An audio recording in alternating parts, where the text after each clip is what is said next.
working with the local church to take the hope of Christ to every student in the United States. This is First Priority. Now here are your hosts, Steve Cherrico and Brad Skelling.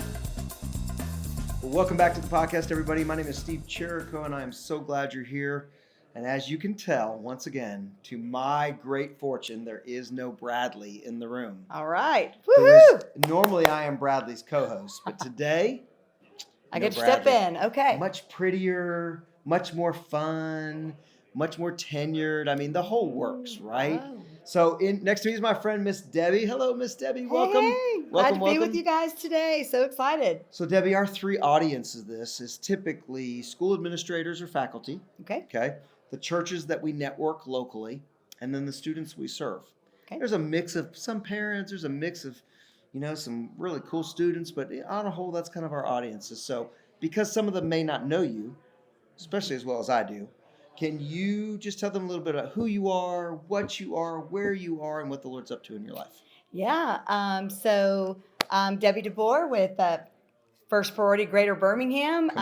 Came on staff about 27 years ago. Is that all? That's just all. I'm really young. I feel like I grew up in First Priority. However, the reason why I got involved with First Priority is I was a local church youth pastor, involved at a campus, called into ministry, and we didn't have any teenagers at our church. And so it was this incredible window of opportunity for me to be like, the Lord was like, why do you expect them to come to you? Yeah. Why don't you go where they are? Yeah. So had the opportunity to walk onto a campus with First Priority 28 years ago, and I'm still involved at that one campus because they're my heart. It was just incredible. I was made to do this. So you've outlived a couple principals.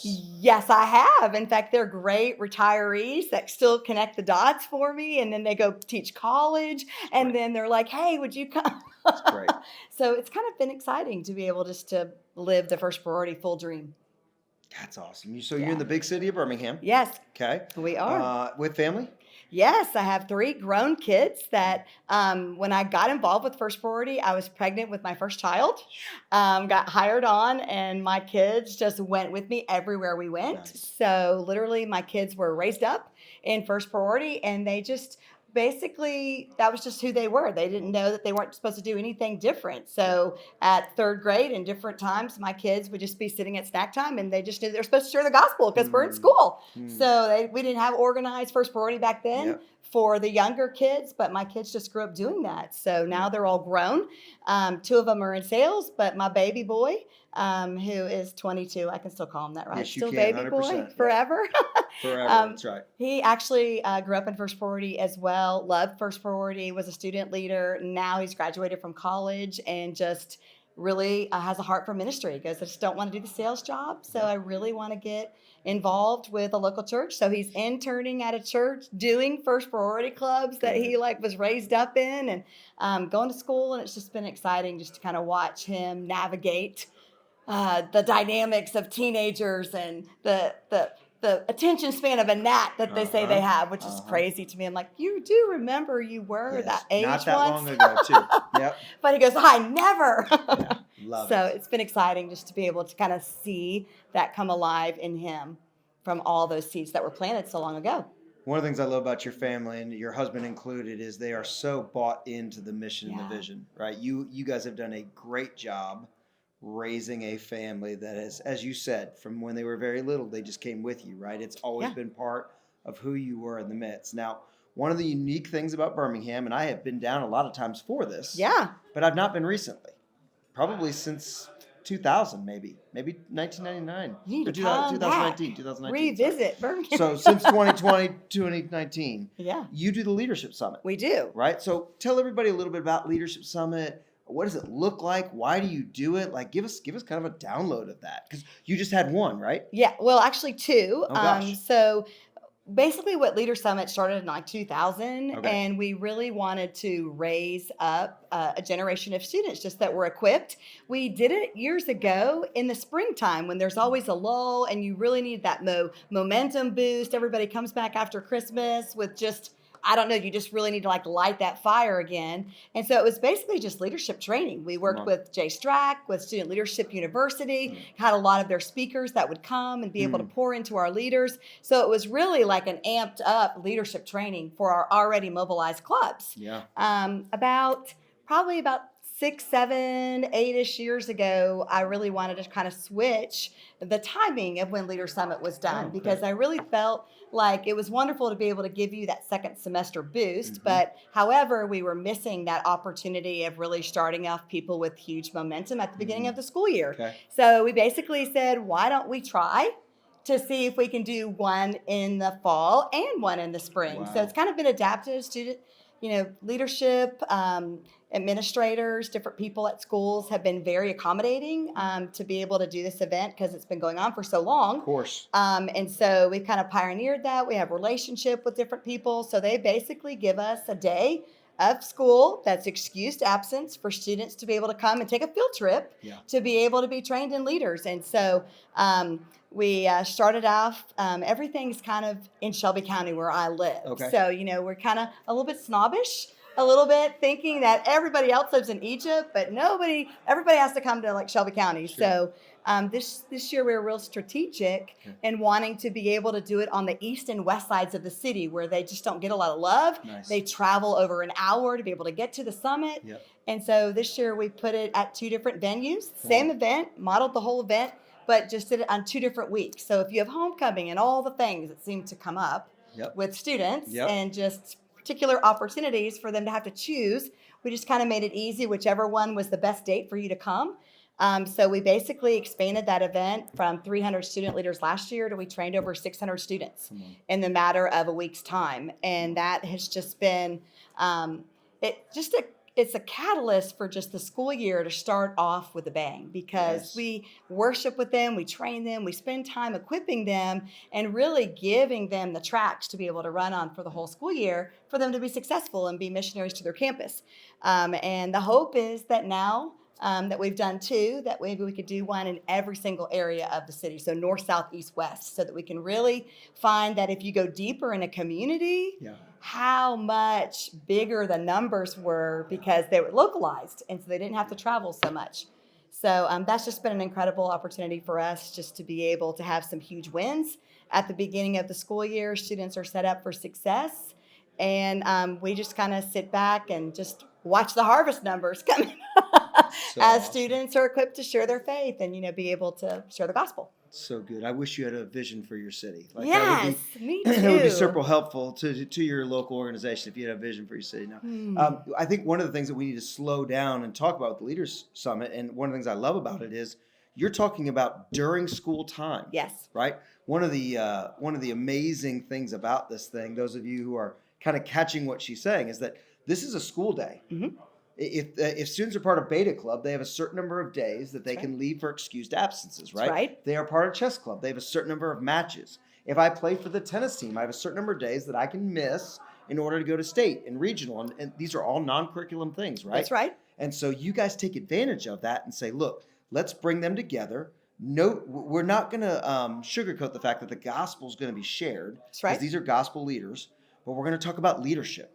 We're going to talk about maturity. We're going to talk about identity.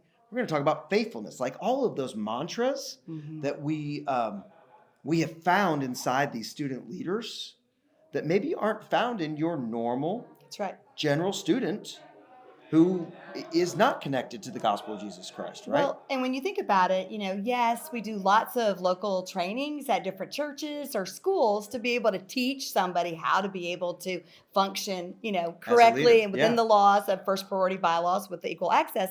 But when you get a whole day to be able to really saturate students with hundreds of other leaders around their area, they see it's so much bigger than just their school. It's like, oh my gosh, there's people right across town that are doing the same thing. Yeah. And you get them in a room and you start feeding ideas off and getting leaders sharpened, and then all the different ideas flow. We purposely give them an hour for lunch for them to be able to meet with their leadership team after we spent so much time pouring into them. Now you guys flesh out the details of what's going to work with your unique school. And so they get to really kind of start the year off with a huge win so that they're not scrambling every week to be doing their club with excellence.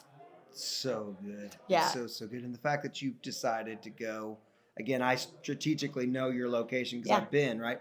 The idea for you to go east and west and really think about your city that way and then have a vision to go, you know what?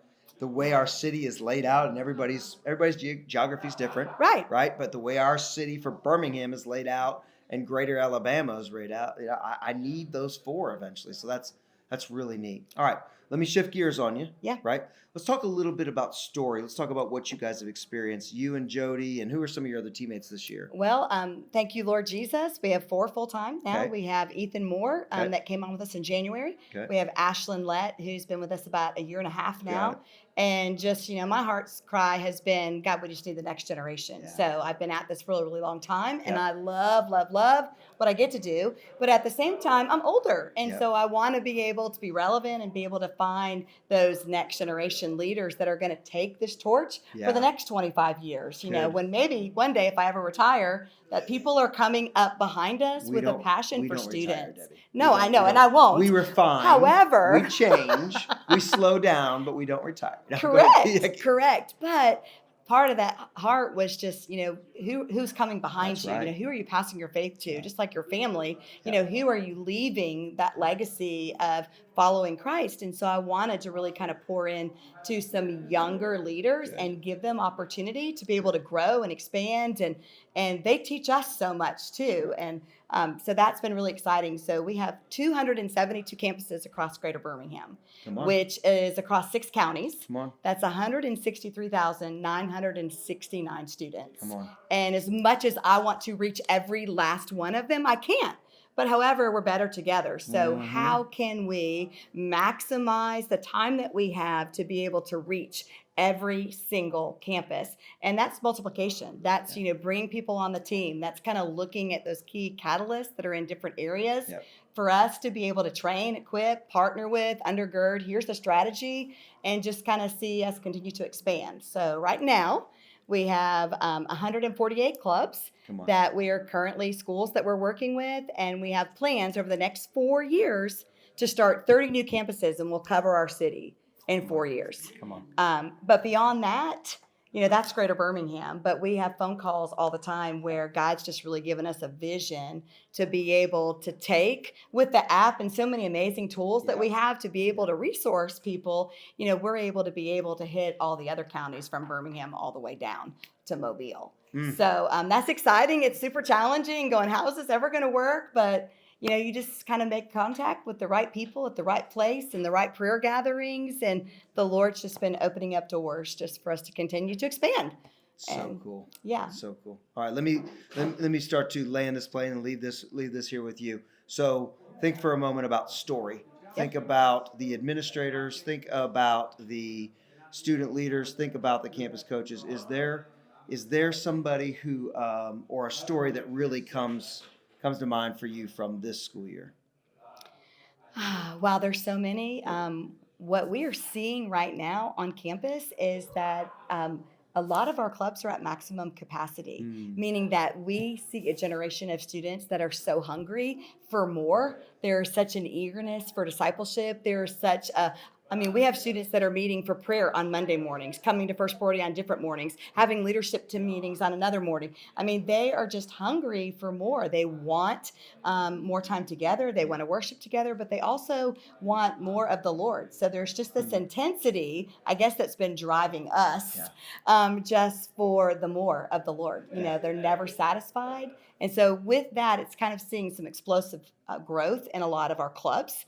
And then, we have those special little clubs that are just maybe a few students that are just now getting going, but they are so encouraged and so eager, teachable to learn how to lead that those are just as exciting. So like I said, I work with an inner city school, which is the joy of my heart, but they're not church. They're not being discipled. They don't have a Bible. They don't know what I'm talking about when we say, hey, find the scripture. So it's been so encouraging just to be able to navigate walking hand by hand with those students and seeing them all of a sudden going, okay, can I open in prayer? Hey, can I read the scripture today? Hey, can I talk about this small group question? And so That to me is what it's all about. There's a lot of victories, but I also think that there's so much fruit if we'll just take time to invest in the few. Like Jesus, how many disciples did he have around him? He poured his life into 12. And so, what can we do to really maximize those small clubs just to pour our life into, to see them raised up as leaders? And so that's been exciting to watch somebody that didn't lead, that were so shy before, be able to step up going, hey, can I do it this week? And like I said, that's just a huge win for me, just as a big club would be. Well, to encourage you, and we've done a couple of these recordings that will be used throughout the year, but we've done a couple of these, that the general statement across the country when it comes to the movement that we are leading called First Priority on Campus, right, is that clubs are experiencing growth in ways they never have before. Right. And when I say that, I'm not just talking about numbers. Right. Like I got to tell a story the other day about a student that reported to us large numbers.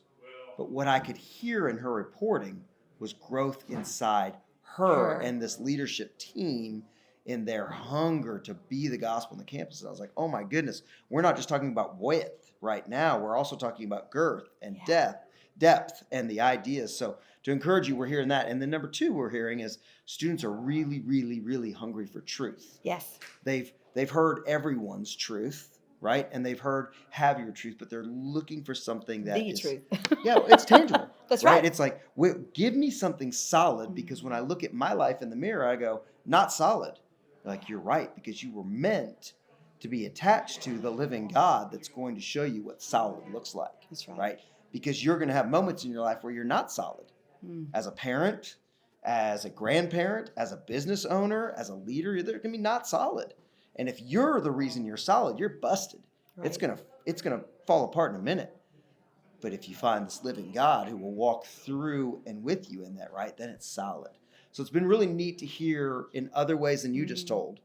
People talk about, hey, club small, club big, club medium, whatever. There is this solid ground that they are looking to walk on, which is the truth of Jesus Christ, right? That's right. The gospel truth that he loves you. That's he right. loves you so much. Anyway, we all know that gospel truth, right? But that has been so neat to watch. So, and it's also been neat to see, we have so many seniors that are graduating that they don't want to leave. They don't want to leave the culture of that campus. They've just seen so much incredible harvest and revival break out on their school that they don't want to leave. So therefore, they're staying in town, going to college locally, and they're serving at a First Priority Club as a coach. I can't. And they're starting campuses going, how many more of these? We have smart sheets, so everybody knows about smart sheets. How many of these yellow and like red clubs can we turn green? And they see the vision for that, of just knowing how easy and what it meant to them for somebody, a local church youth pastor, pouring into their life, or seeing that leadership explode in them, that they're able to give back even at the college level. And we have so many great dynamics going on too, where senior leaders are kind of taking and adopting like a young freshman leader to come alongside and lead with them, and they're helping and tag teaming that to be able to like pass the baton to be able the younger generation to lead. So it's just every day is a different day. I never get tired of hearing what God's doing every day on campus. We have the harvest. Right now we're sharing the gospel. So I'm anticipating those numbers as the gospel is shared from local students all over our city, just for them to be able to have people respond. And then the follow-up process of just getting kids plugged in and making those phone calls to make sure that they're connected to a local church. It's kind of been exciting. So love First Priority and what God's doing around the country, and just want it more. Like it needs to be in every single city, in every single state, all over the nation. In God's timing and in his push. I love that idea. Yeah. So friends, I want to thank you so much for joining us on the podcast today. If you want to know more about First Priority, if this is a first time listening for you, firstpriority.club will take you to all things First Priority. If you'd like to know more specifically about what's going on in Birmingham with First Priority of Alabama, a couple things that they can go to. So where would be a website they could go to? Yeah, firstpriorityal.com. Great. And what is the socials handle they could follow? First Priority AL. Like I said, that's kind of all of our handles. Great. That's awesome. Thank you for joining today. Thank you so much. It's great to be with you. And for all of you out there listening, watching, thank you.